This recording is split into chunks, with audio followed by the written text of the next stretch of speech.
ಅವಳು ಇನ್ನೂ ಮನೆಗೆ ಬಂದಿಲ್ಲ. ಕೌಸಲ್ಯ, ನನಗೆ ಯಾಕೋ ಗಾಬರಿ ಆಗ್ತಾ ಇದೆ ಕಣೆ.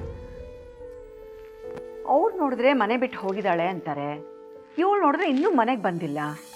ಅಷ್ಟು ದೊಡ್ಡ ಮನೆ ಸೊಸೆಯಾಗಿ ಇನ್ನೂ ಹುಡುಗಾಟದ ಬುದ್ಧಿನ. ಬರಲಿ ಮನೆಗೆ ಅವಳು. ಕೌಸಲ್ಯ, ದಯವಿಟ್ಟು ಅವಳು ಮನೆಗೆ ಬಂದಾಗ ಬೈಬೇಡ ಕಣೆ. ಪಾಪ ಮಗು ಎಷ್ಟು ನೊಂದ್ಕೊಂಡಿದೆಯೋ ಏನು. ಬೈದೆ ಇನ್ನೇನು ಮಾಡೋಕ್ಕಾಗುತ್ತೆ? ಅಜ್ಜಿ ಅವಳಿಗೆ ಎಷ್ಟು ಸಪೋರ್ಟ್ ಮಾಡ್ತಾರೆ ಗೊತ್ತಾ? ಆ ಸಪೋರ್ಟ್ ತಗೊಂಡು ಆ ಮನೆಯಲ್ಲಿ ಸೆಟ್ಲ್ ಆಗೋದು ಬಿಟ್ಟು ಇವಳಿಗೆ ಮನೆ ಬಿಟ್ಟು ಬರೋವಂಥದ್ದು ಏನಾಗಿತ್ತು ಅಂತ. ಅಲ್ಲಿ ಏನು ನಡೆದಿದೆ ಅಂತ ಗೊತ್ತಿಲ್ಲದೆ ಮಾತಾಡಬೇಡ ಅಮ್ಮ.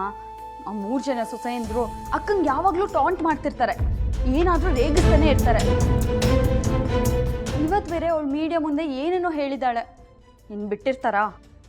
ಟಾಂಟ್ ಮಾಡಿದ್ರೆ ಕೌಂಟ್ರು ಕೊಡಬೇಕು ಕಣೆ. ಅದು ಬಿಟ್ಟು ಮನೆ ಬಿಟ್ಟು ಓಡ್ ಬರೋದಾ? ಯಾರ ಮಗಳವಳು? ನನ್ನ ಮಗಳು. ಅವಳು ಮನಸ್ಸು ಮಾಡಿದ್ರೆ ಆ 3 ಜನ ಸೊಸೆಂದಿರಿದ್ದಾರಲ್ಲ, ಅವ್ರನ್ನ ಕಿರು ಬೆರಳಲ್ಲಿ ಆಡಿಸ್ಬೋದು.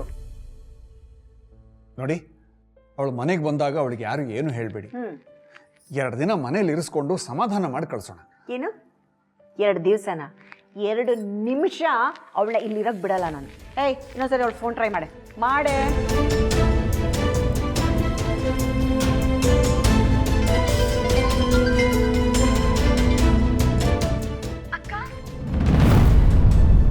ಹಲೋ ಅಮ್ಮ ಚಾಮುಂಡೇಶ್ವರಿ ತಾಯಿ, ಯಾಕೆ ಹೀಗೆ ನನ್ನ ಹೊಟ್ಟೆ ಉರಿಸ್ತೀಯಾ?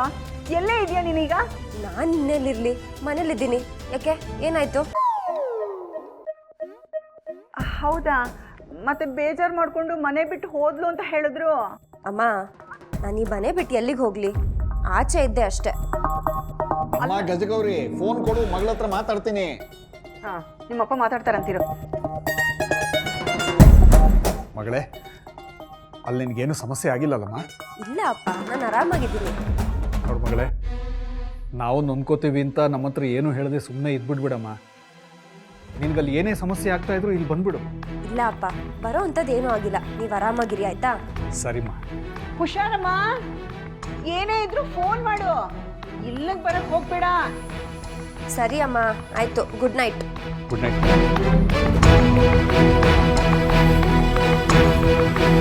ಹಬ್ಬ, ಸುನಾಮಿನೇ ಬಂದು ಮನೆ ಬಾಗಿಲಿಗೆ ಅಪ್ಪಳಿಸ್ತು ಅಂದ್ಕೊಂಡೆ. ಎಲ್ಲ ಕೂಲ್ ಆಯಿತು. ಚಂದ್ರಶೇಖರ್ ಸ್ವಾಮಿಗಳೇ, ನಿಮ್ಮ ಮಗಳು ಪ್ರಾಬ್ಲಮ್ ಸಾಲ್ವ್ ಆಯ್ತಲ್ಲ. ಅವಳೇನು ಗಂಡನ ಮನೆ ಬಿಟ್ಟು ಇಲ್ಲಿಗೆ ಬರೋದಿಲ್ಲ. ನೀವಿಲ್ಲೇ ಕೂತ್ಕೊಂಡು ತೂಕಡಿಸ್ಬೇಡಿ, ಹೋಗಿ ಮಲ್ಕೊಳ್ಳಿ. ಹೋಗೆ ಎತ್ಕೊಬತ್ತೀನಿ ಬಿಡಿ ನಾನು.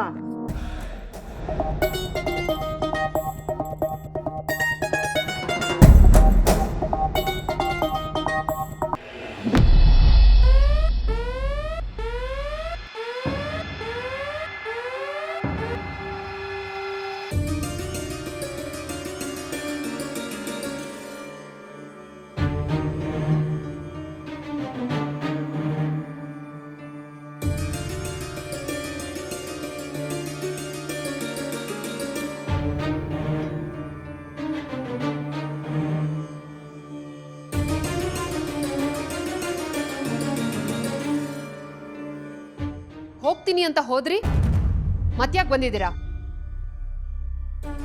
ಅಪ್ಪಿ ತಪ್ಪಿನ ನಾವು ಹೇಳ್ದಂಗೆ ನಡ್ಕೊಳ್ಳೋದಿಲ್ಲ ಅಲ್ಲ ನೀನು.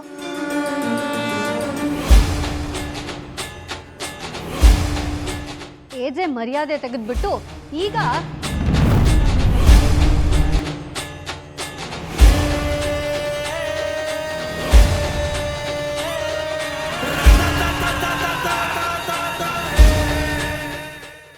ಅವನ್ ಮೊದಲನೇ ಹೆಂಡತಿ ಅಂತರನ್ನ ಕೊಲೆ ಮಾಡಿದ್ದಕ್ಕೆ ಆ ಮನುಷ್ಯಂಗೆ ಕೋಪ ಜಾಸ್ತಿ.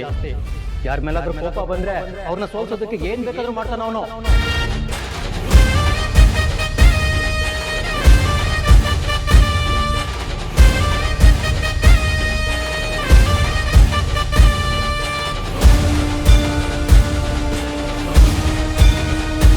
ಸ್ವತಂತ್ರಳು ಅಂತ ಹೇಳಿ ಹೋದೆ, ಮತ್ತ್ಯಾಕೆ ಬಂದೆ?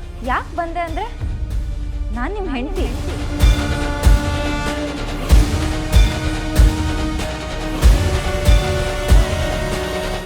ಈ 3 ಜನ ಸೊಸೆಯಂದ್ರಿಗೆ ಅತ್ತೆ.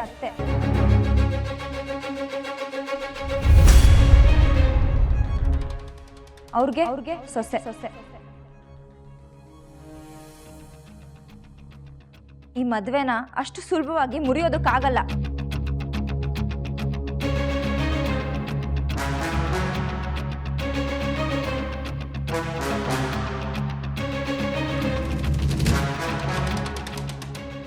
ನನಗೆ ಕಾನೂನು ಗೊತ್ತು, ಪೊಲೀಸ್ ಕಂಪ್ಲೇಂಟ್ ಕೊಟ್ಟು ಅರೆಸ್ಟ್ ಮಾಡಿಸ್ತೀನಿ ಅಂದೆ, ಯಾಕೆ ಮಾಡಲಿಲ್ಲ? ನಮ್ಮ ದೇಶದಲ್ಲಿ ಕಾನೂನಿರೋದು ಸಂಬಂಧಗಳನ್ನ ಉಳಿಸೋದಕ್ಕೆ, ಮುರಿಯೋದಕ್ಕಲ್ಲ. ನೀವು ಕಟ್ಟಿರೋ ತಾಳಿ ಈ ಕತ್ತಲ್ಲಿ ಹಾಗೇ ಇದೆ. ಅದಕ್ಕೆ ಈ ಸಂಬಂಧನ ಉಳಿಸ್ಕೊಳ್ಳೋದಕ್ಕೆ ಬಂದಿದ್ದೀನಿ. ಆ ಸಂಬಂಧನೇ ನನಗೆ ಬೇಡ ಅಂತ ನಾನು ಹೇಳಿದೆ.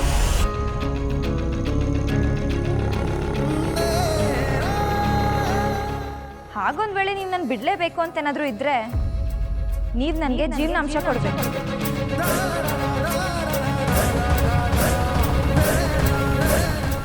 ನಿಮ್ಮನ್ನ ನೀವು ಏನು ಅನ್ಕೊಂಡಿದ್ದೀರಾ? ನಾನು ನನ್ನ ಗಂಡನ ಹತ್ರ ಮಾತಾಡಬೇಕು.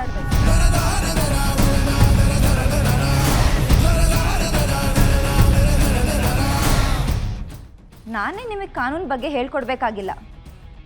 ಒಂದು ಹೆಣ್ಣಿಗೆ ಮದುವೆ ಅಂದರೆ 100 ಕನಸುಗಳಿರುತ್ತೆ. ಆ ಮದುವೆ ಮುರಿದೋದ್ರೆ ಅವಳ ಜೀವನನೇ ಮುರಿದೋದ ಹಾಗೆ. ಅದಕ್ಕೆ ನೀವು ನನಗೆ 100 ಕೋಟಿ ರೂಪಾಯಿ ಜೀವನಾಂಶ ಕೊಡಬೇಕು.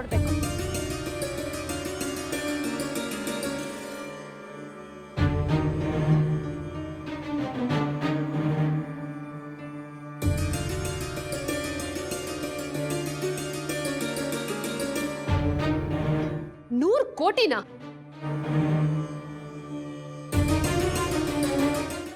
ನೀವು ನನಗೆ 100 ಕೋಟಿ ಕೊಟ್ಟರೆ ನನಗೂ ನಿಮಗೂ ಯಾವ ಸಂಬಂಧನೂ ಇರಲ್ಲ. ನಾನು ಈ ಕಡೆ ತಲೆನೂ ಹಾಕಲ್ಲ.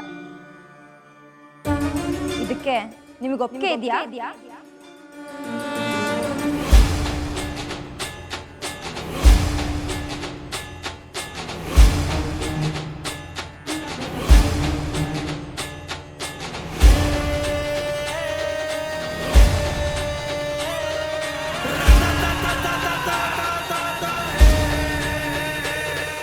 ನಿನಗೆ 100 ಕೋಟಿ ಬೇಕಾ? ಅವನ್ ಗೆಲ್ಬೇಕು ಅಂದ್ರೆ ಅದಕ್ಕೆ ಯಾವ ದಾರಿ ಬೇಕಾದ್ರೂ ಹಿಡಿತಾನೆ ಅವನು. ಅದಕ್ಕೆ ಸಾಕ್ಷಿ ಅವನ್ ನಿಮ್ಮನ್ನ ಮದುವೆ ಆಗಿದ್ದು. ಕೊಡ್ಬೋದು, ಕೊಡಲ್ಲ.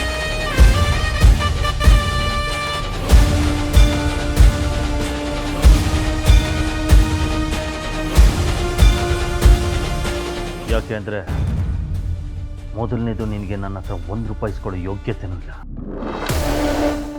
ಎರಡನೇದು ನಾನು ನಿನಗೆ 10 ಪೈಸಾ ಕೊಟ್ಟರು ನೀನು ನನ್ನ ಮೇಲೆ ಹೊರಿಸ್ತಿರೋ ಆರೋಪನ ಒಪ್ಕೊಂಡಾಗುತ್ತೆ.